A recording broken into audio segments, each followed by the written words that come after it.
광야 생활을 하던 이스라엘 백성들에게 동이 트기 전 새벽은 만나를 받는 시간이었을 뿐 아니라 하나님께서 그들의 기도를 들어주시는 시간이었습니다.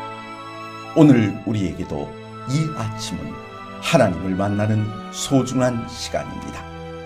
그래서 말씀을 통해 하나님의 뜻을 듣고 기도를 통해 우리의 소원을 아뢰므로 하늘과 교통하는 소중한 경험을 가지고자 합니다. 오늘은 출애굽기 6장 8절과 9절의 말씀을 통해 영혼의 양식을 얻고 기도로 하루를 시작함으로 승리를 얻고자 합니다. 내가 아브라함과 이삭과 야곱에게 주기로 맹세한 땅으로 너희를 인도하고 그 땅을 너희에게 주어 기업을 삼게 하리라. 나는 여호와라 하셨다 하라. 모세가 이와 같이 이스라엘 자손에게 전하나 그들이 마음이 상함과 가혹한 노역으로 말미암아 모세의 말을 듣지 아니하였더라. 우리가 악을 멀리해야 하는 이유는 무엇 때문입니까? 선한 감화력보다 악한 감화력이 훨씬 더 강력하기 때문입니다. 상식적으로 생각해 봅시다. 당시 이스라엘 백성들 사이에 하나님을 의지하는 사람이 전혀 없었을까요? 소돔과 고모라의 멸망을 생각해 보십시오. 비록 의인 10명이 없어 멸망당하긴 했지만 그 안에는 롯의 가족이 있었고 하나님께서는 롯의 가족을 구원하기 위해 천사를 보내셨습니다.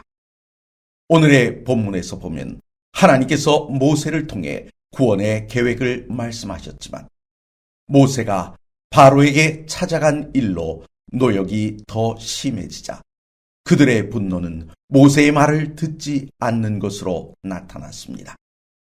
이러한 기록만 보면 이스라엘 중엔 아무도 하나님을 신뢰하지 않는 것처럼 보입니다.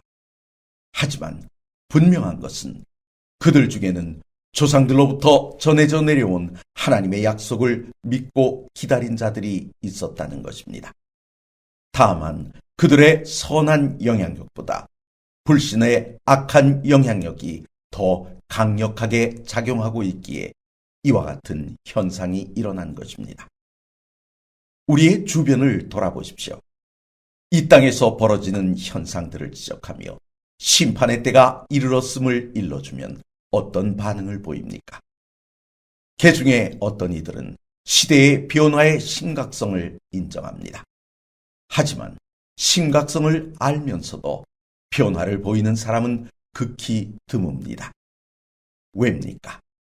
이야기를 들을 때 놀랐던 마음은 주변에서 권하는 쾌락에 휩쓸리는 순간 사라져버리기 때문입니다.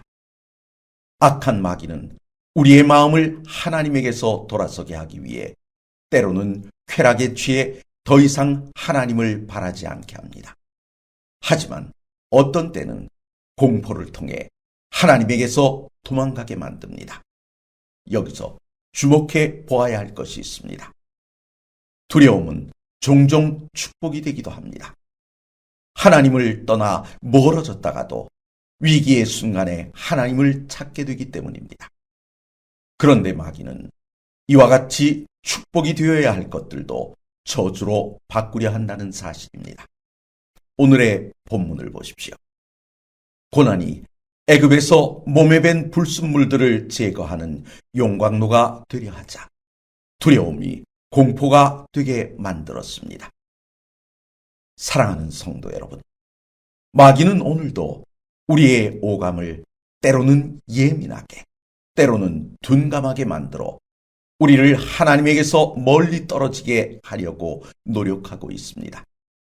선한 감화력엔 둔감하고 악한 영향력엔 친숙하며 우리를 돌아오게 하시려고 보내는 신호엔 과민 반응을 보이게 함으로 말입니다. 아브라함과 이삭과 야곱에게 맹세한 땅으로 인도하겠다고 말씀하시는 하나님의 음성을 거절한 이스라엘을 바라보며 오늘 우리는 어떤 교훈을 얻었습니까? 우리의 오감이 마귀가 보내는 신호에만 반응한다면 촉각을 곤두세운 귀뚜라미와 같은 존재가 되고 말 것입니다. 하지만 귀를 기울여 하나님의 음성을 듣는다면 우리도 믿음의 용사가 될 수 있습니다.